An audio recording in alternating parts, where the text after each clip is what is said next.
Hello and welcome to the Sonic Cinema Podcast. My name is Brian Scuttle and thank you for joining me at www.sonic-cinema.com as well as the Sonic Cinema Podcast YouTube channel. You can check us out at Apple, Google, and Spotify, wherever you listen to podcasts. And you can also check us out at patreon.com/Sonic Cinema. One of the interviews I was most excited about for the Sundance Film Festival was with composer Nathan Halpern. He's composed over the years Swallow and Minding the Gap, among other projects. But Sundance, he had three projects. He had Watcher and Emily the Criminal, as well as the documentary short The Martha Mitchell Effect. But because of my interest and love of film music, I wanted to do more in-depth conversation than just talking about his Sundance work. So I hope you enjoy this conversation. It was really terrific. And I'm pleased to be joined on this episode by composer Nathan Halpern. Well, first of all, congratulations on having so much going on at the Sundance Film Festival this year. You have three projects there. You have two features and one short film. And I know it's a different type of feel because of the fact that everything's virtual. How's that feel to have like all of that going on at once at something like Sundance? I think I would just say that, each of the films that are playing here, these are all films that, the directors have spent years and just poured so much sort of blood, sweat, and tears and passion into for so long, and then obviously made them, particularly the narratives under extremely trying circumstances in COVID, and these are such special personal films that it's very exciting and makes me very happy to see those kinds of films getting this platform and this honor of getting to premiere at Sundance like this. It's wonderful. Okay. Well, before we get to those films, though, I wanted to get to know you a little bit more as far as your history, your career, how you kind of got started as in film music, because I'm somebody who I was very interested in film music at a young age. I even have done a couple of short films myself just for friends and stuff like that. But what was it that first got you interested in music? Well, see, I began playing music at quite a young age. My father had been a folk performer in the 1960s and played in the coffee houses in New York City in that, sort of inside Llewyn Davis kind of period and zeitgeist. And I started playing guitar maybe around 10 or 11, and I took a couple of lessons at that point, but I wasn't particularly interested in that sort of thing. What I found I was really most interested in was writing songs and writing my own music. And then sort of that went from there through the years of working with 4-tracks and recording, playing in bands, playing in sort of underground music and post-punk worlds in New York City over the years. And I would say kind of at that same time, from the kind of pre-teen years through teen years, I was also developing, a tremendous interest in theater and in film. And these are things that I was very engaged with. And I certainly started becoming, really interested in some of my favorite directors as a teenager. I was particularly interested in that time, and this becomes pertinent with some of the films we'll talk about today. But I was very interested in directors like Roman Polanski and David Cronenberg and Coen Brothers. Things like that. That was all really big for me at that point, as well as international cinema. And then, but these two interests were always sort of developing in parallel. I hadn't fully put them together until just a little bit later. And then I was playing in bands in New York City, as I say, in the kind of underground and post-punk world, and and touring in the States and Europe.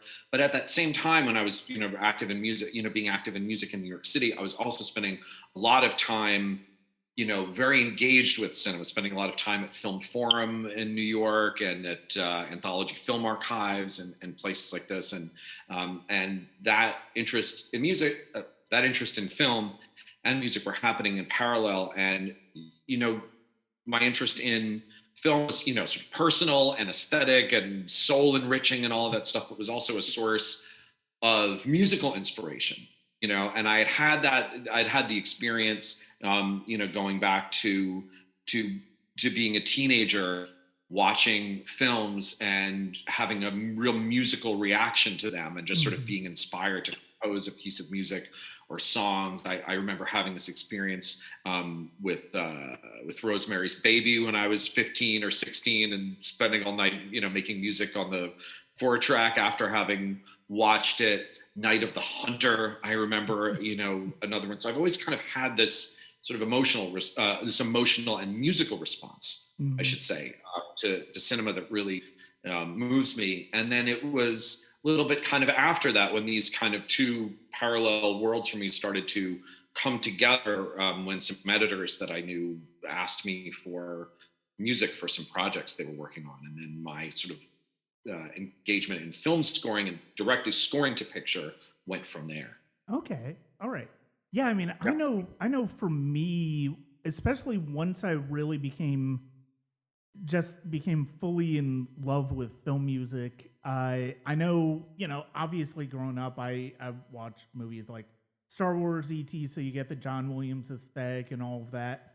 And then Yeah. as a teenager, I would watch a little bit more adult movies and stuff like that. And then then you watch something, for me, it was The Crow, and the way Yeah. that music is used in that movie that is just so impactful, because I felt like there was that time where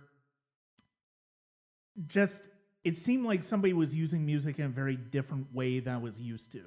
And I think that's one of the things that's always really interesting about film soundtracks. That's certainly one of the things that, as I started to grow my appreciation of film music, it was those films that would use music in a way that just kind of hit your ear in a bit different of a way, whether it was the type of music or whether it was the Yes. sound of the score. What was the type of thing that you gravitated to as a musician when it came to the film soundtracks you started to love? Well, to your point about these scores that might sort of use music in a different way, or these soundtracks that that might use aspects of kind of songs or pop music or something that you might not expect to hear as part of a soundtrack, and the kind of back and forth between them. I find that dynamic really interesting, because I realize, in fact, that a lot of the music that I was really drawn to and spent a lot of time listening to had, I realize in retrospect, a deep relationship with film music, that I was in a real sort of simpatico back and forth that I was always fully aware of when I was listening to it. So, some of my favorite music were things like The Birthday Party, which was Nick Cave's first band, The Velvet Underground, Scott Walker, Wu-Tang Clan. And these are all things that actually, as we sort of go back and find that a lot of this music, there is a real sort of influence and back and forth with, and influence from certain great film scores, particularly the work of Morricone, right? Like some of those score, I was just talking about Great Silence. You hear that and you're like, this sounds like some like incredible like European underground group from the 2000s. It's just like 40 or 50 years ahead of its time. But meanwhile, all these things are kind of influencing each other in interesting ways. And again, I think too that some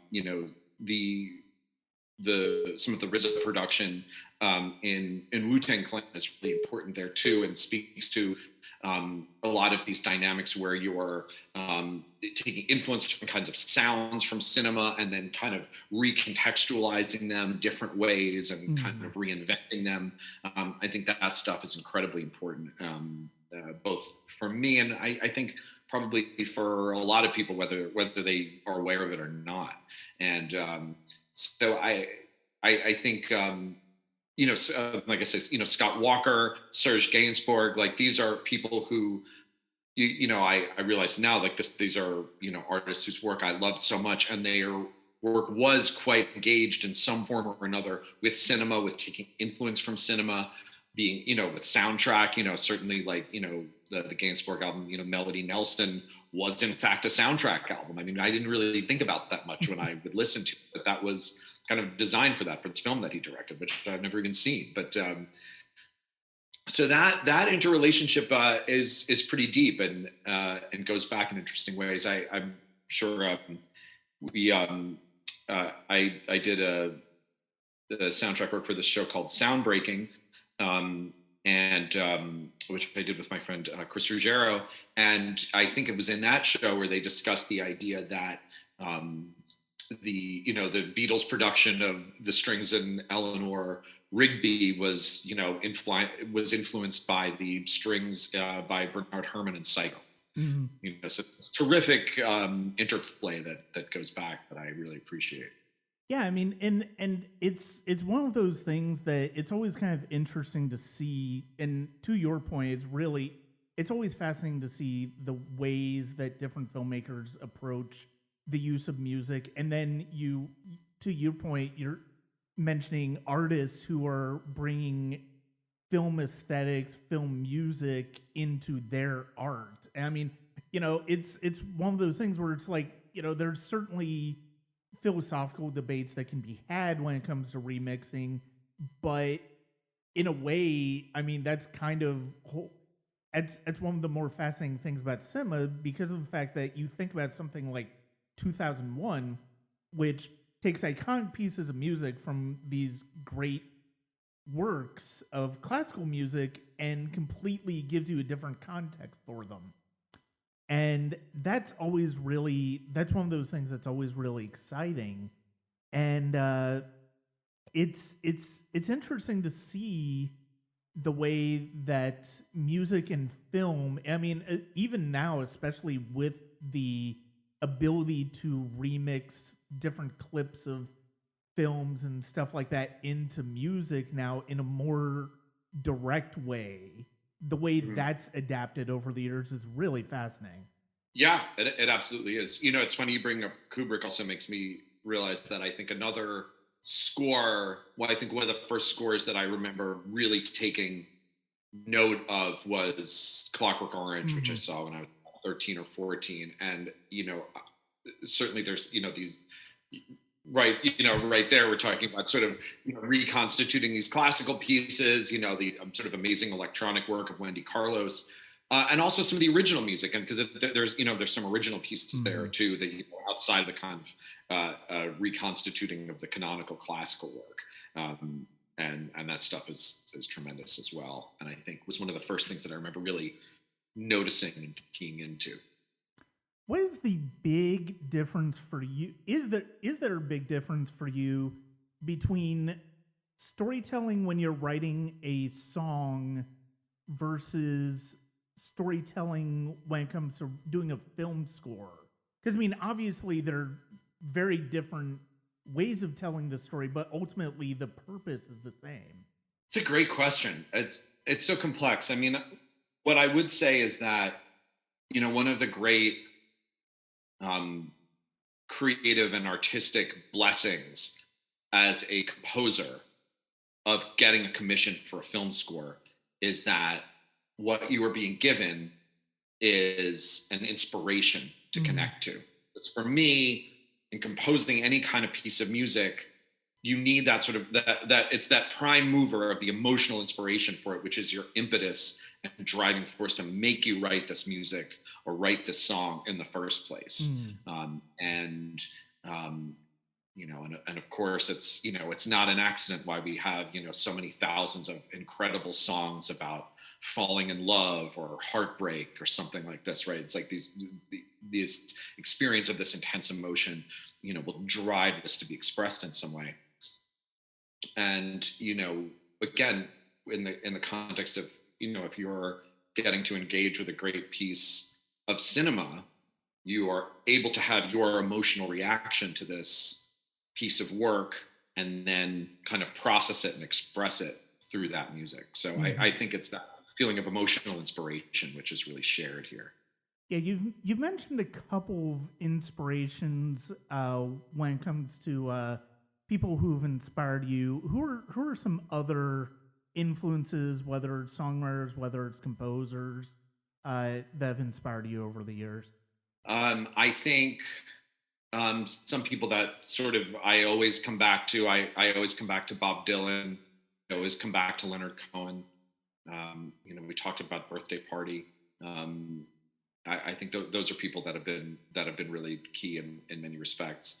I will say something that I also think about that I have a kind of new appreciation for now, as a working in composition for film. I think even if you think about the model of a lot of the kind of great record, sort of golden age record album artists of like the 1960s, even the most sort of obvious canonical, Beatles, Rolling Stones, Doors kind of triumvirate of that period, who are all wonderful. But one thing that I find interesting now to think about is, one of the key things that we deal with when we're doing a commission for a film score that's very different from being, say, the songwriter in the room, is this question of time, right? That you need to have your inspiration, make your music, have it happen, and it all sometimes has to happen incredibly quickly.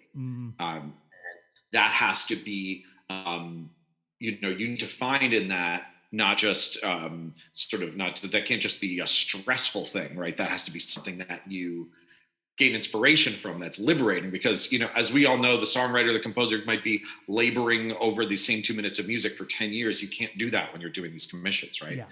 But that is, in fact, and that can be, for everyone, can be a source of stress, but it can also be something that's liberating and exciting and can kind of bring something special out in you.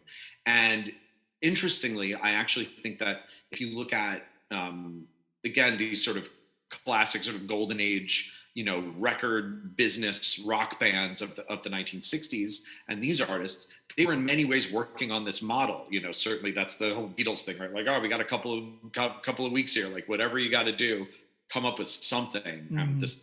There is a deadline. This album is going to the presses, and someone has to do something.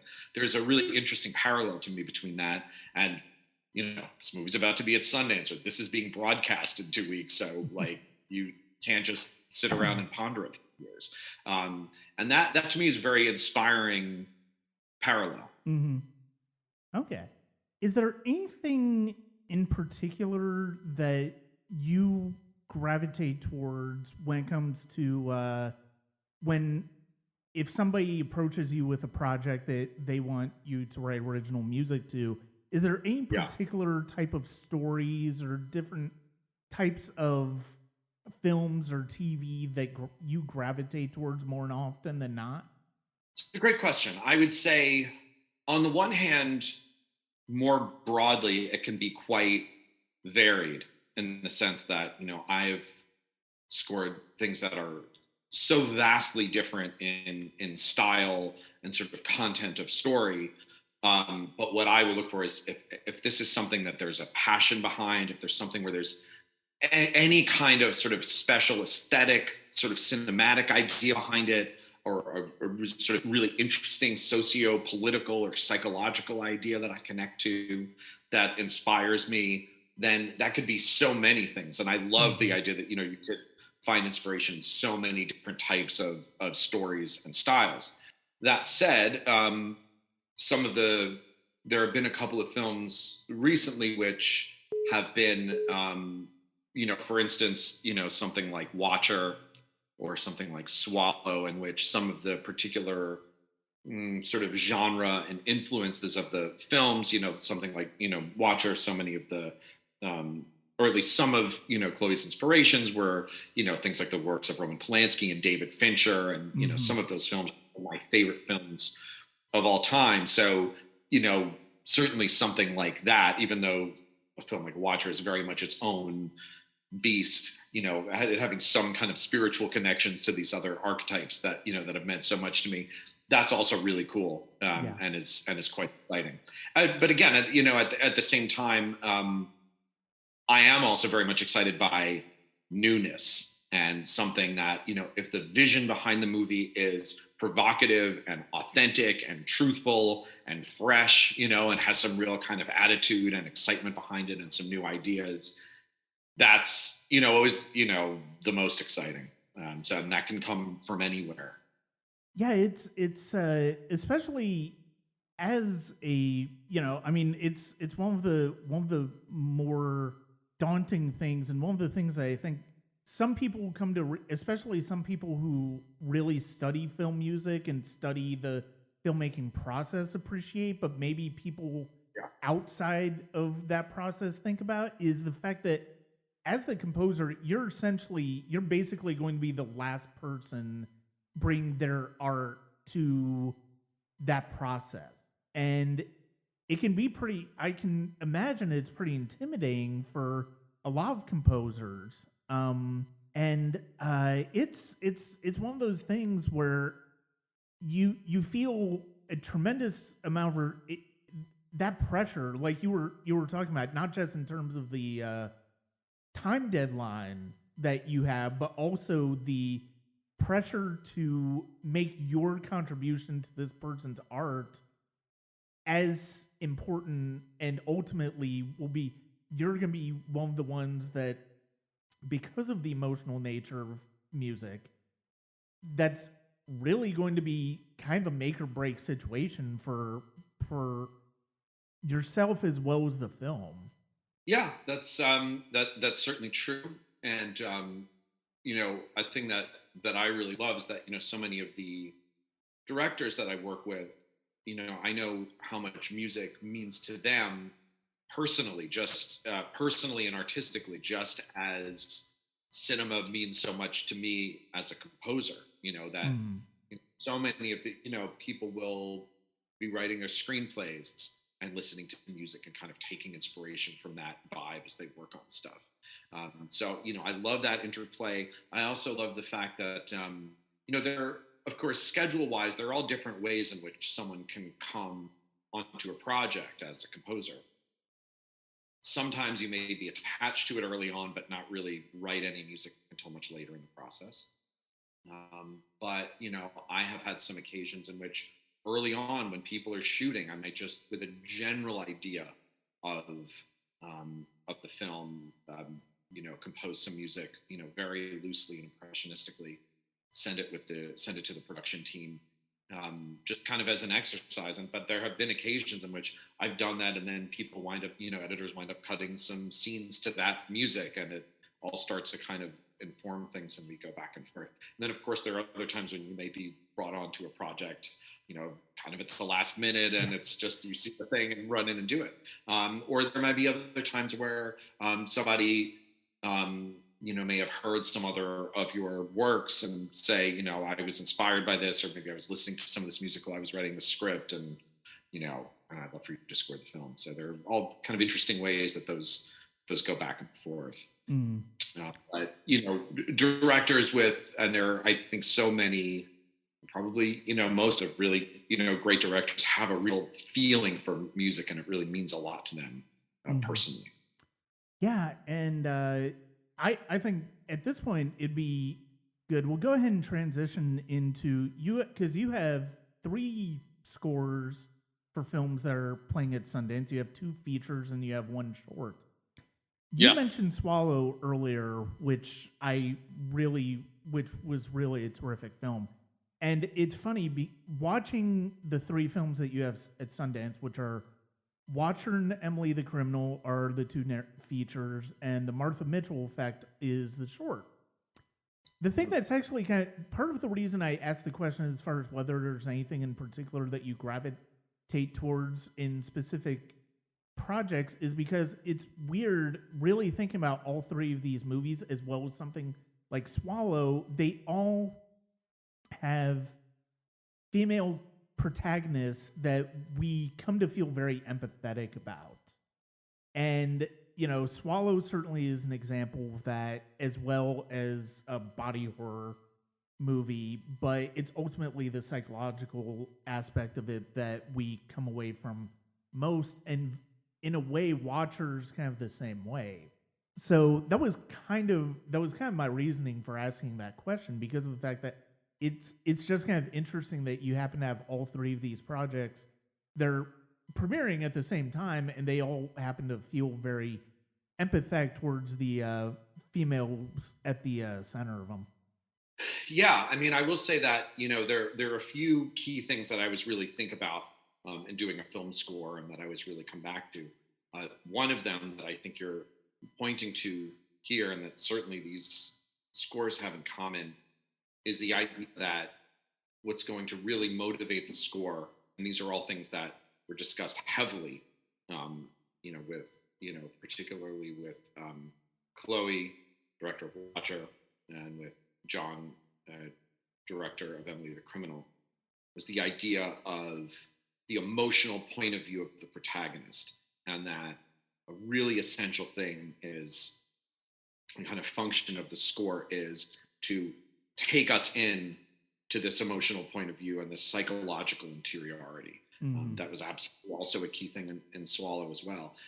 But that was, this was really something that we would sort of come back to time and again in these conversations about these scores. And that particular thing for me, in sort of being sort of in my unconscious motivation of creating a piece of music, or in the sense of, okay, we're finessing this and we need to make it better or more right. What is that thing? It's, what makes it kind of right or wrong is, what is this in the correct emotional point of view, of our protagonist, of our character, and is it speaking to kind of that authentic point of view? And I really always come back to that. And that's, really key for those. And I mean, especially, like in Watcher, we had, many conversations about that. And I think about that quite a lot.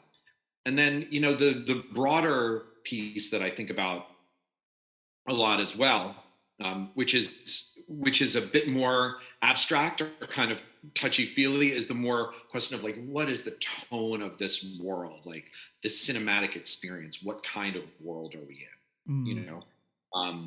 How are we to take this? What kind of world are we entering here? And so, in the case of, in the case of Watcher, there's, Chloe described some of our, the music that we were opening the film with as, having this affect of almost like a bit of a warped fairy tale. The visuals and the style have this heightened aesthetic, and there is this real kind of connection to an Eastern European quality to it, and the music kind of goes with that and kind of supports that feel. Whereas, in a quite different way, Emily the Criminal is set in a very real, gritty, grounded, contemporary Los Angeles. Mm-hmm. Much of the music, not all of it, but much of it is really kind of grounded in that kind of world. Mm-hmm. Has Yeah. this kind of real quality. Yeah.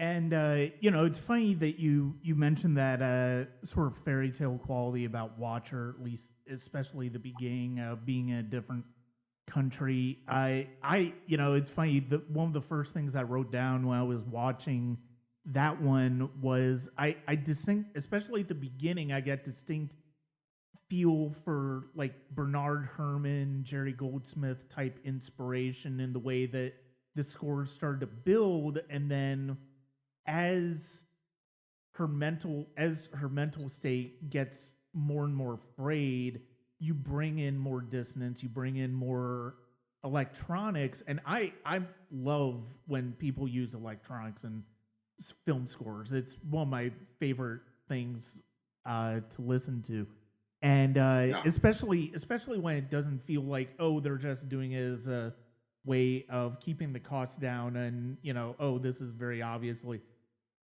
the fact that when there's an artistic reason, and when it's a fundamental fabric of the score, is what really excites me. And all three of these kind of work in that same vein, and That's one of the things that I really respond to in all three of them. What were some of your conversations about Watcher in terms of building what that score was going to sound like?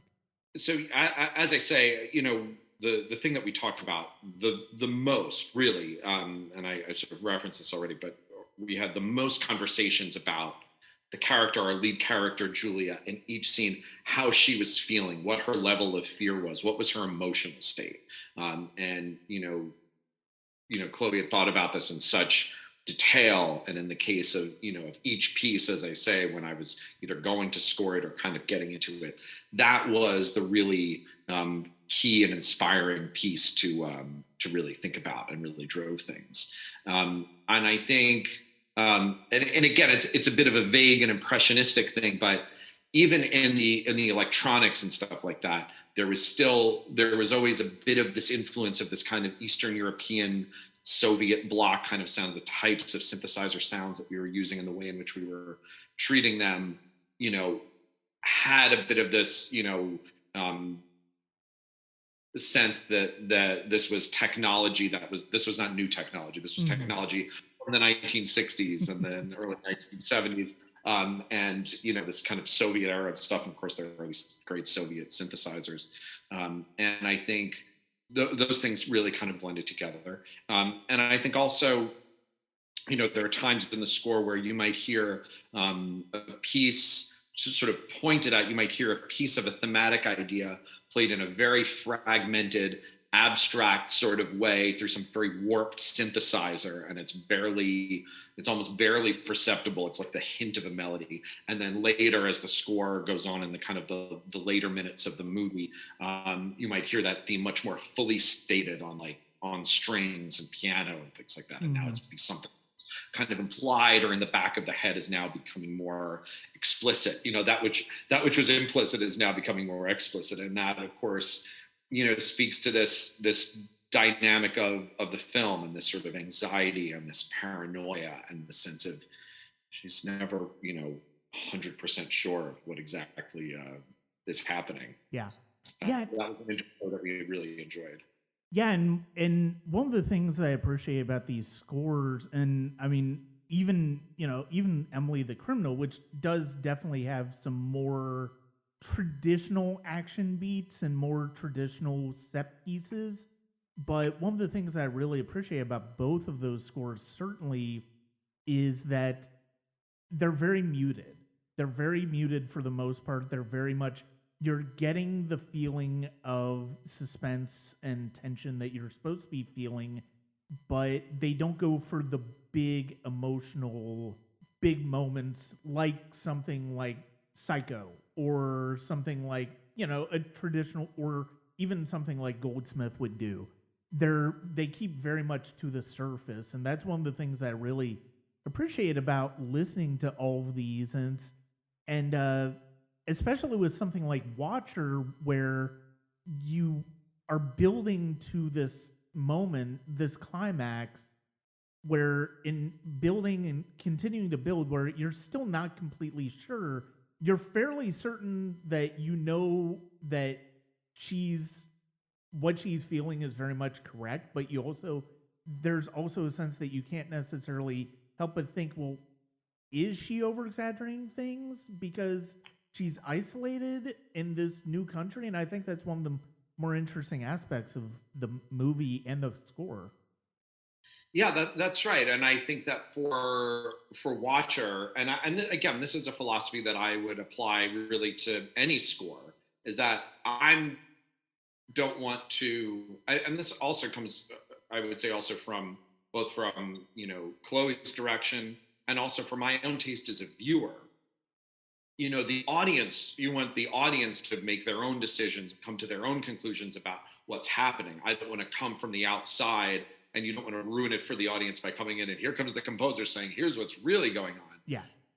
Audience can figure that out, but from the point of view of the score, whatever is happening or not, we want to be truthful to how she's feeling, right or wrong, because these are her authentic emotions and experiences, and as long as we stay to that, we know that because we know that we're then in a truthful place. And in my experience as a viewer, just as a fan of cinema, I think for for many people, if you feel that now you're being pushed around, or by here comes the composer sort of imposing some other meaning which isn't necessarily earned, and it's this kind of bottled pathos.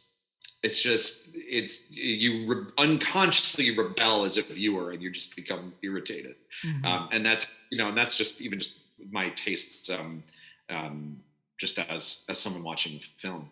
Oh, I was going to say, about Emily the Criminal, to your point about action scenes and things like that. I think that, the idea there absolutely was like, you wanted those action, the nature of those scenes was that, these scenes are kind of speaking for themselves. And to the extent that music is sort of engaging with them, music is going to be, what we'll discuss is we're going to feel very interior. We're not sort of throwing on bombastic stuff from the outside. Yeah. This is about the experience of our protagonist there. And you also, again, the overall style of that film and of those scenes, it's quite, grabbing and jarring and realistic. It's not a kind of mythical, kind of style. It feels very real and realistic and grounded, and you want to honor that. Mm-hmm.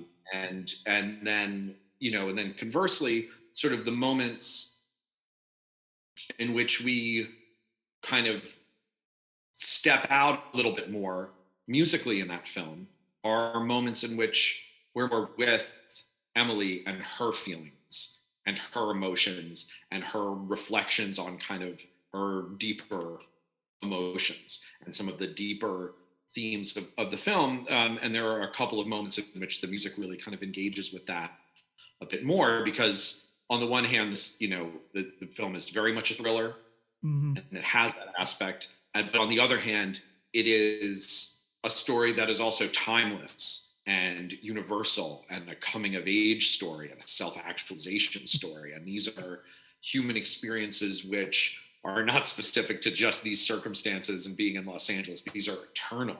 And having a couple of moments to kind of engage with that musically was also very important to John, the director, and we were able to find those moments. One of the things that you mentioned is one of the things I was kind of interested in, because in both Watcher and Emily the Criminal, there are moments where you would naturally, like, we've been instinctively trained to expect music at places, and there aren't. And I'm somebody who, it's fascinating to see the way people use music in films, but it's also interesting to see when they don't. And what are those conversations like with a director when it comes to deciding what scenes you're going to put music in versus what scenes you don't? And is there any real tension in some of those scenes where it's like, you feel like, oh, there would be something great that I could probably do music here for, versus maybe the director saying, no, I don't necessarily want music there? I will tell you, as it happens, despite being a composer, because I am, as far as my engagement with music, above all is these things, such a fan of cinema. In many cases, putting these movies aside, I am very often arguing to remove music, including sometimes arguing to remove music that I myself have composed in the mix. Not because I have any problem with the music, or sometimes to pare it down, not because I have a problem with the piece of music that I've created, but simply because I feel for some reason or other dynamically that we do not need it. And it's, I feel it's essential for me, for most of the scores that I do stylistically, music needs to be there for some reason. It needs to be serving some real subtextual purpose. It needs to be dialing into a subtext or a truth or an authenticity which is there, but which we in the audience might not fully kind of perceive in the right way. So we don't want to just echo what we're already seeing, because what do we need that for? Yeah. We're already looking at it. It is already this visual medium. There are so many other things already. And so So that's certainly a key thing. And there are also times in which I may have, and this is often something we'll get to in the mix, we may have a much bigger piece of music and we might in the mix just sort of tone it down in some ways. Or, certainly when you're working with a great mixer, as I've, had the pleasure of doing on many of my scores, including these, you might sort of pare back pieces of it. So it's not just blasting through a scene to moments of silence and then you come up and down again. It's certainly something that we discussed quite a lot in Watcher.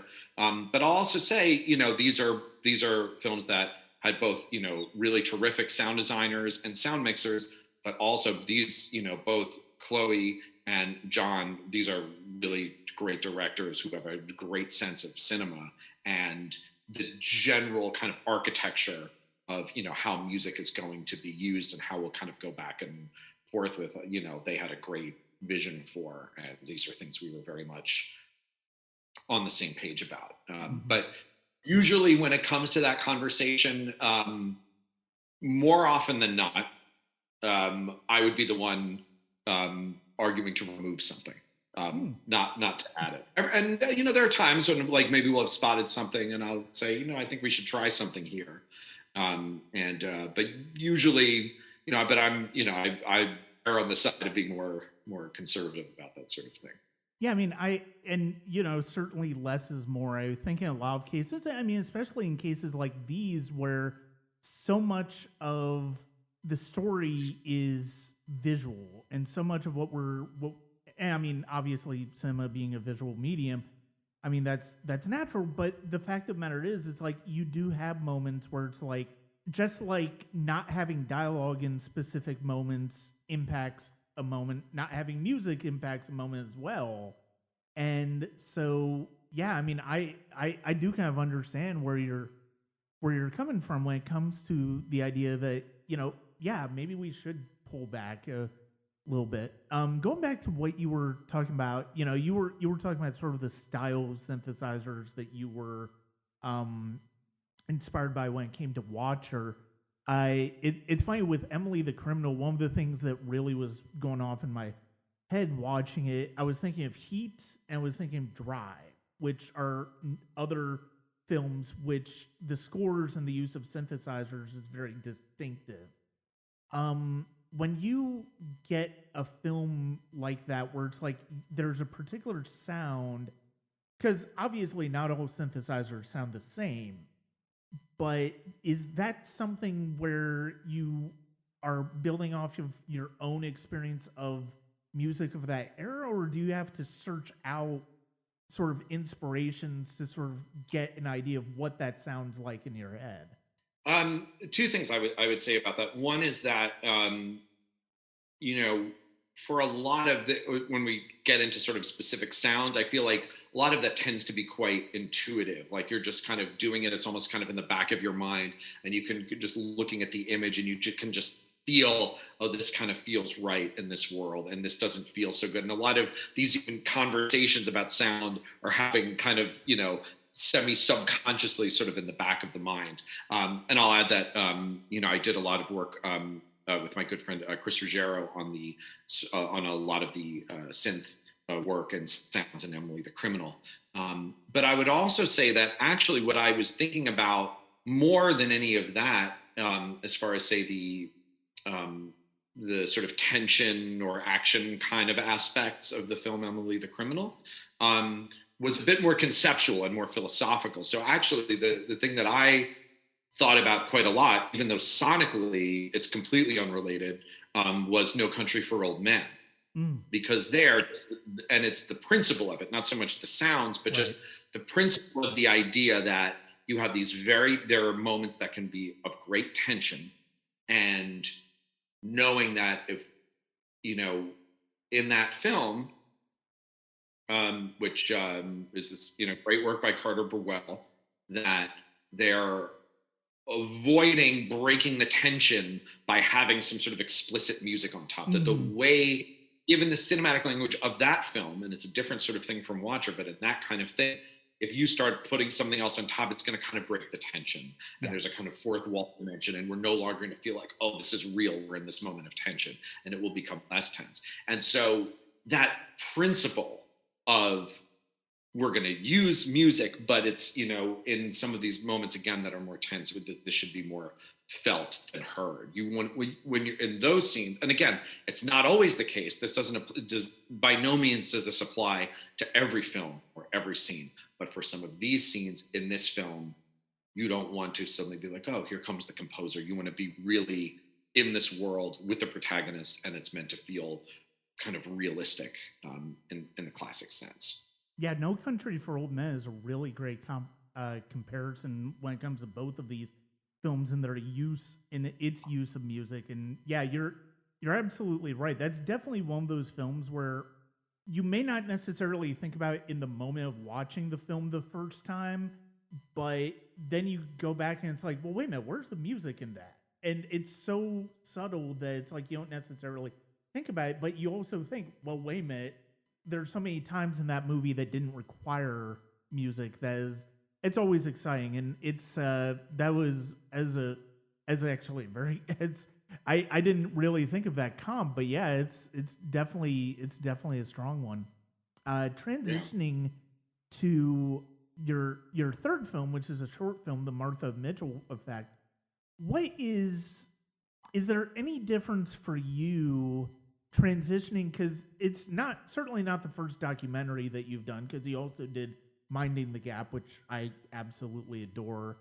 What is there a big difference for you when it comes to scoring a narrative feature versus a documentary? It's a great question. I think that, some of my first films that I scored were documentary films.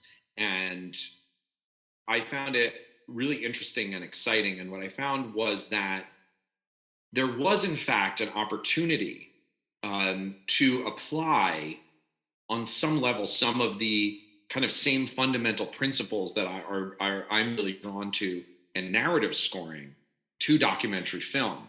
Now, which is to say, particularly in a kind of more verite film like Minding the Gap, Rich Hill, Marina Abramovich, The Artist is Present, which was, my first film score essentially, that you could, structure your music in a thematic way, like in a classic film score, and that you could, still, motivate everything by the sort of interiority of your protagonist, and have it structured in that really rigorous classic cinematic way, as opposed to that more kind of reality TV, like here's a funny scene, here's this scene where it's kind of on the nose, and you see that sometimes. And no, like do something which is going to enhance the sense of dramatic unity to the piece. So particularly in these kind of more cinema verite kind of documentaries, I would say that my concerns in these respects can often be very much the same, and I find that exciting. Now, one of the differences is that when you're developing your thematic structure for the score in a documentary, you may have to sort of think outside the box in terms of finding how you're going to kind of deploy your thematic ideas to kind of draw everything together and enhance the sense of dramatic unity, because many of these films, of necessity, because they have not been scripted, because you're finding a situation, their structure may be inherently just a bit more chaotic than in a film that somebody sort of scripted with a more kind of tight conventional 3-act structure, right? And so you, in many senses, have the opportunity as a composer to help to draw things together, or invite, again, without telling people how to think, to invite the audience to sort of compare and contrast a moment in the first act with a moment in the third act, and sort of parallel them in some ways and draw them together. But also certainly the question of style and the tone of the film, and how we're going to kind of take this. There are some documentary scores that I have done where it's quite subtle and sort of grounded, and have this more verite feel. And there have been other things like Nan-Fu Wang's film In the Same Breath for HBO that we had out this last year. Extremely heightened, very stylized. There's an almost horrific kind of sound to it, right? And that is the sort of thing that can be part and parcel of sort of supporting the filmmaker's overall vision for how they want this piece to feel. So I've been very fortunate in that the documentaries that I have been commissioned for are things in which, the directors have a kind of larger cinematic vision for the piece, and they, are looking for me as a collaborator to kind of help, bring that to life. Hmm. With the Martha Mitchell effect, so much of it is historical footage, documentary footage of clips and stuff that is very much has been available over time. What is the challenge of scoring something like that compared to something like, say, Minding the Gap, which is more of a verite, more of a narrative that's building itself out over the time of the film?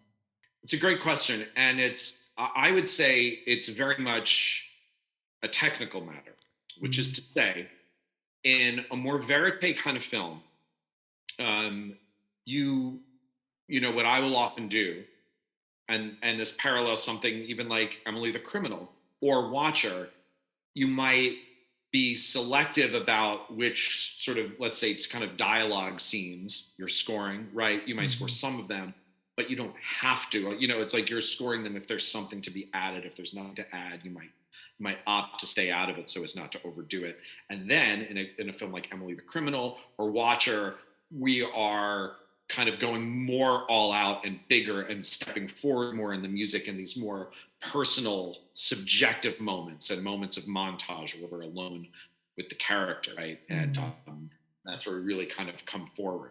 In a more cinema verite type of documentary, you kind of have those choices and can take a similar point of view, or a similar spotting, approach. In these kind of more archival based historical documentaries, of which I've scored a number of these types of films, one thing is that you, of necessity, need more music in them. There are fewer opportunities to pull back because you need to enhance the unity, the dramatic unity of tying together. Here's a short piece of footage. Here's a still image. Here's an interview subject speaking on camera. Here's some, you're coming from all these different kinds of sources. And one of the things that you are doing as a composer is, again, enhancing the dramatic and aesthetic unity. You're taking things from all these different sources, and the music is helping to kind of tie them all together and bridge them together. Like in, I would say the most obvious comparison would be in a, in a narrative film, that there's just like a montage, right? You're drawing all different sort of moments and places together, and it's being set to either a piece of score or a song. That sort of logic or philosophy is being applied to much of the film, and that's a kind of unique thing that one needs to do there, and yet at the same time find a way to still make it kind of be dynamic and interesting, so it doesn't feel as if it's sort of wallpapered, and yeah, it's really, in each case, it's about both sort of the aesthetic storytelling, but also in this case, just kind of editorial and cinematic style needs of the film. It's funny. You mentioned earlier, the idea that people listen to music to, get inspiration while they're working and stuff like that. Yeah. I would imagine that is obviously, when you're working as a composer, is that something that you find yourself doing, or do you find yourself kind of listening to other things while you're working, or do you listen to anything at all while you're working on a new piece of music?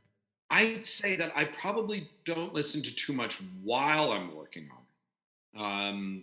I think there are times, not always, but sometimes I may sort of, if I'm thinking about a project, may kind of do some deep dives and just sort of, and this may be even before something's been shot, maybe just at the script stage, listen to, some classical music and just sort of other interesting pieces in a very broad kind of sense while I'm working on something, not even out of any special philosophy, just because of time constraints. I'm probably not listening to tons of music, or certainly not listening to a lot of music that's particularly related to the project. Yeah.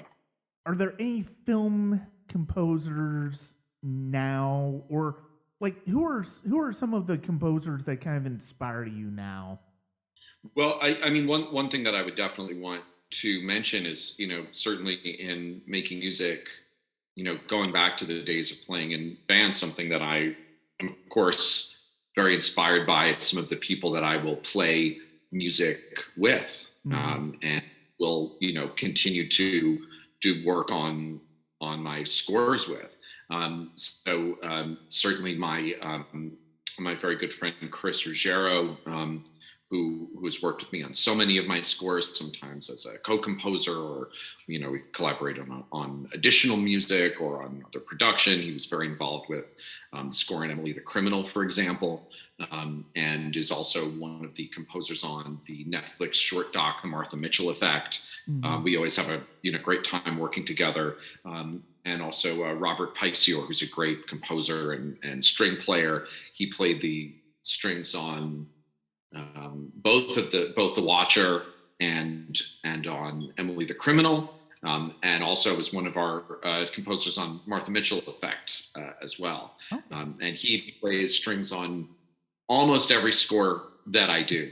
And these are people that I played music with for years, including before any of us were involved with film scores at all. And that's such a wonderful part of the process, and such an exciting, especially say like with recording strings with Bob, say at the end of a project, and things are really kind of coming to life. That's so much fun. Mm-hmm. One thing I did want to ask you, because you start off with more of a songwriting background before you turned to film composition, do you still every once in a while, if you get inspired, write traditional songs, or are you primarily just into writing film music now? I still do both. I mean, I would say most of the music I'm composing lately is, it's instrumental music. That said, over the course of the last year, I've had commissions to write several original songs. I think I did 3 or 4 just in the last 8 to 12 months, or something like that.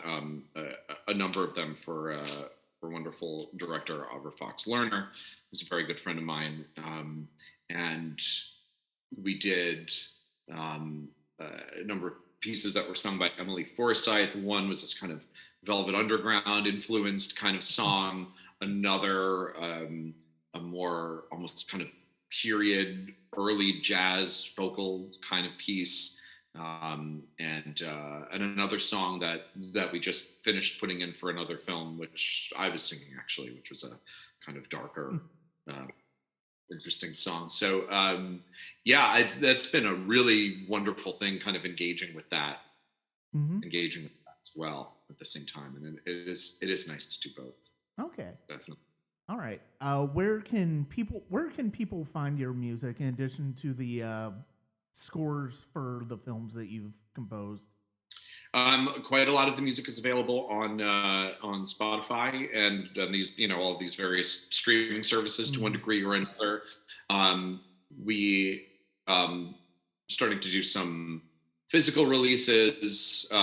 So the score for Swallow is out digitally on Lakeshore Records, for example, but also out on vinyl and CD, pink vinyl, on Ship to Shore. And that's something we're kind of looking to do for more of the releases lately, which I really enjoy. And, that's something that's important to me, and I think is good for all of us music people as listeners. And so that's exciting. And I'm not sure if we talked about this already, but we're finishing a soundtrack album now for that Lakeshore is putting out for the film Catch the Fair One. And that film is coming out through IFC in early February. And the soundtrack album will be around at that time. All right, excellent. Yeah, I'll be looking out for that. I actually just got an email about that the other day, so I will be sure to check that one out. Terrific. Well, thank you very much for your time, Nathan. It's been a wonderful discussion. It was really great to get to know you, get to know your music, get to know some of your thought process about film music. Thank you, Brian. Yes, this was so much fun. Really appreciate it. I want to thank Nathan for his time. We actually had to pick up a little bit to get a proper conclusion to this interview the next day. And I'm so grateful for his time. It was wonderful to talk to him about film composing, about about composing in general. And I'm really grateful for his time. It was terrific to be able to talk to him for as long as I did, and I'm looking forward to hearing more of his work in the future. That's going to be it for this episode of the Sonic Cinema Podcast. I will have my usual post-film festival wrap-up, although it'll be, because there won't be any interviews that I have to share with it, it'll be pretty much a shorter one. But I hope you enjoy that episode anyway, and I've got a lot of great things down the pike for this coming year. And thank you very much for joining me. This is Brian Scuttle, and you can check out my work, as always, at www.sonic-cinema.com.